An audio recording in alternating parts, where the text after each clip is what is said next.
शाम का सुरमई वक्त, समुद्र का रेतीला किनारा, मदहोश कर देने वाली ठंडी हवा। घुटने के बल बैठा एक लड़का एक लड़की को बुके देकर प्रपोज कर रहा है। लड़की और कोई नहीं, श्वेता है। ओ मेरे राजकुमार, ये क्या तुम मुझे प्रपोज करने के लिए केवल बुके लेकर आए हो? श्वेता इतराती हुई कहती है। लड़का मुस्कुराते हुए खड़ा हो जींस की पॉकेट के बाद इसे चेक कर लेंगे।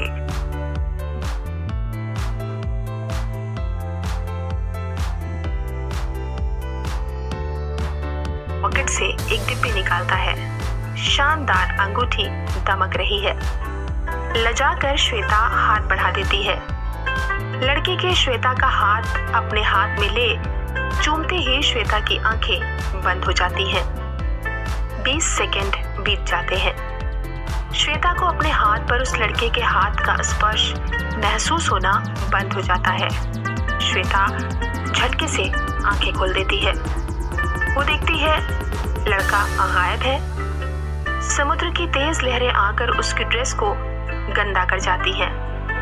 वो जोर जोर से चिल्लाती है, राजकुमार, ओ मेरे राजकुमार, तुम कहाँ चले गए? अरे ओ राजकुमार की राजकुमारी, मेरी माँ, उठ, जा देख 10 बज गए हैं। रश्मि के तेज हिलाने से श्वेता ने आंखें खोल दी।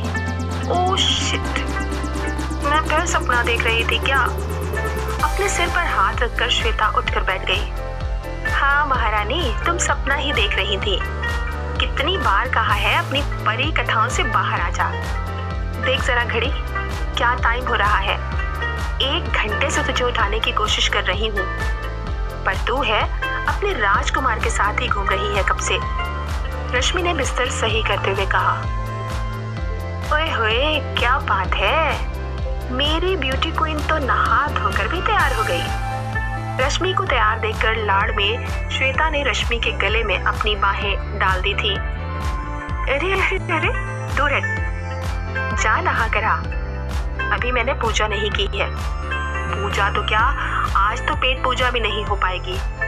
10 बज गए हैं। आंटी ने किचन बंद कर दिया होगा, कहकर रश्मि ने कमरे में बने छोटे मंदिर में धूप बत्ती जला दी थी। अलसाई श्वेता बेमन से फ्रेश होने चली गई थी। एक्सपोर्टर पिता की इकलौती 19 वर्षीय बेटी श्वेता अपनी खास सहेली रश्मि के साथ घर से दूर इस महानगर में अपनी ग्रेजुएशन की पढ़ाई पूरी करने आई थी। शानदार कॉलोनी देखकर श्वेता के पिता एक रिटायर्ड आर्मी अफसर के घर श्वेता और उसकी सहेली रश्मि को बतौर पेइंग गेस्ट घर दिला गए थे। यूं तो मकान मालिक श्रीवास्तव आंटी दिल की बहुत भली और बच्चों का ध्यान रखने वाली थी, पर वो अनुशासन की बहुत पक्की थी। अगर फिक्स्ड समय पर कोई ब्रेकफास्ट, लंच या डिनर के लिए नहीं आता था तो वो किचन बंद करवा देती थी। फिर बच्चे को पनिशमेंट के तौर पर बाहर से खाने का इंतजाम करना पड़ता था। आज भी कुछ ऐसा ही दिन था। श्वेता सोती रह गई थी और उसके बगैर कोई काम ना करने वाली रश्मि को भी भूखा ही रहना पड़ा था। रश्मि पूजा कर चुकी थी और श्वेता भी नहा कर आ गई थी। रूप में तो वैसे भी श्वेता अच्छे को मात देती थी, पर जब वो नहा कर अपना पसंदीदा सफेद सलवार सूट पहनकर गीले बालों को झटकते बाहर आती तो लड़के लड़की होकर रश्मि भी उसकी सौंदर्य की छटा को देखकर अभिभूत हो जाती। यार, आज तूने फिर ये सफेद सूट पहन लिया है। जहाँ कहीं भी हो, तेरा राजकुमार अगर वहां से तुझे देख रहा होगा तो झट से आ जाएगा। हाथों में सिल्वर चूड़ियां पहनती श्वेता को छेड़ते हुए रश्मि ने कहा था, राजकुमार जब आएगा तब का तब देखेंगे, लेकिन फिलहाल तो पेट में चूहे कूद रहे हैं। बता, खाएं क्या? रश्मि ने अपना बैग टटोला। उसमें बिस्किट का एक पैकेट पड़ा था, साथ ही कुछ इंस्टेंट नूडल के पैकेट भी थे। इलेक्ट्रिक केटल से पानी गर्म कर रश्मि 2 कप नूडल बना लाई थी। रात भर की भूखी दोनों सहेलियां मिलकर नूडल्स पर टूट पड़ी थी। अच्छा ये बता, तुझे कैसा राजकुमार चाहिए? वरुण धवन जैसा परफेक्ट डांसर या कार्तिक आर्यन जैसा मस्त बंदा? कैसा हीरो चाहिए तुझे? अरे ऐसे कोई हीरो नहीं चाहिए मुझे, ये लोग हीरो थोड़े ही हैं यार, ये तो एक्टर्स हैं जो अपने 3 घंटे की एक्टिंग से सबका एंटरटेनमेंट करते हैं।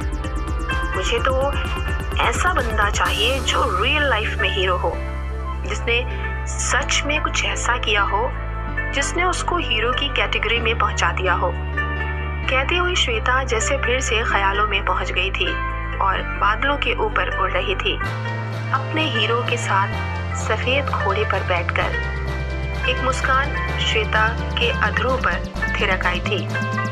वो कह ही रही थी कि नीचे सड़क पर एक बड़ा ट्रक आकर रुका था, जो देखने में ही लगता था कि किसी का सामान लेकर यहाँ पहुंचा था। कोई शिफ्ट करके इस कॉलोनी में रहने आया था। ट्रक के पीछे पीछे एक शानदार कार आकर रुकी। कार से एक नवयुवक उतरा। उतरने वाला लगभग 25 वर्षीय नवयुवक प्रांजल था। बेहद स्मार्ट प्रांजल अपने चेहरे पर एक कठोरता लिए हुए था। उसने कार से बाहर निकलते ही कार में अंदर हाथ देकर आवाज लगाई, बाहर आइए आए अप्पा। फिर हाथ देकर उसने 2 व्यक्तियों को कार से बाहर निकाला। उतरने वाले लगभग 50 वर्षीय पुरुष और उन्हीं के उम्र की एक महिला थी। चेहरे पर सौम्यता लिए लड़खड़ाते कदमों से उतरने वाले दोनों व्यक्ति चेहरे पर कुछ खामोशी लिए हुए उदास लग रहे थे, मानो अपना पुराना शहर छोड़कर आने का उन्हें थोड़ा गम था। वेशभूषा से प्रतीत होता था कि वे लोग साउथ इंडियन थे। वे लोग उस कोठी की तरफ बढ़ गए थे जो कि उस घर के ठीक सामने थी, जिसमें श्वेता और रश्मि बतौर पेइंग गेस्ट रह रही थी। उन दोनों स्त्री पुरुष को अंदर कोठी में छोड़कर वो नवयुवक अब ट्रक से सामान निकलवा रहा था। उधर एक कप नूडल्स खाने के बाद भी दोनों के पेट में चूहे कूद रहे थे। यार, और नूडल्स है या नहीं, मैं तो अभी भूखी ही रह गई। श्वेता ने अपने भूखे पेट पर हाथ फेरते हुए कहा।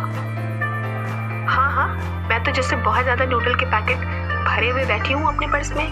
अरे यार, इमरजेंसी को लाई थी। मुझे पता था कि तेरे साथ टाइम बे टाइम मुझे भूखा रहना ही पड़ेगा। वो तो तेरी मम्मी से प्रॉमिस करा है मैंने तेरा ध्यान रखने का, नहीं तो मैं कब का ब्रेकफास्ट कराऊं आंटी के किचन में। अरे ध्यान रखने वाली मेरी प्यारी बहन, मैं भी कुछ इंतजाम करके आती हूँ। देखती हूँ नीचे शॉप पर ब्रेड बटर आया या नहीं। रश्मि को परेशान होते देख श्वेता अब बाहर जा रही थी नाश्ते का इंतजाम करने। असल में उसे भी बहुत तेजी से भूख लग रही थी और उसे पता था बोरिंग लेक्चर अटेंड करते हुए भूख अपना तांडव करने लगेगी। कॉलोनी के कॉर्नर की शॉप पर श्वेता को अंडे और ब्रेड बटर मिल गए। इलेक्ट्रिक केटल में अंडों को बॉईल कर लेंगे और साथ में ब्रेड बटर खा लेंगे, पेट तो भर ही जाएगा। सोचते हुए श्वेता थैली हिलाती हुई वापस अपने रूम की तरफ बढ़ रही थी। कार की ओट में खड़ा प्रांजल सामने ट्रक से उतरती ड्रेसिंग टेबल को लड़खड़ाते देख बढ़कर हाथ देने के लिए तेजी से उस ओर भागा। सामने से आ रही श्वेता से वो टकरा गया।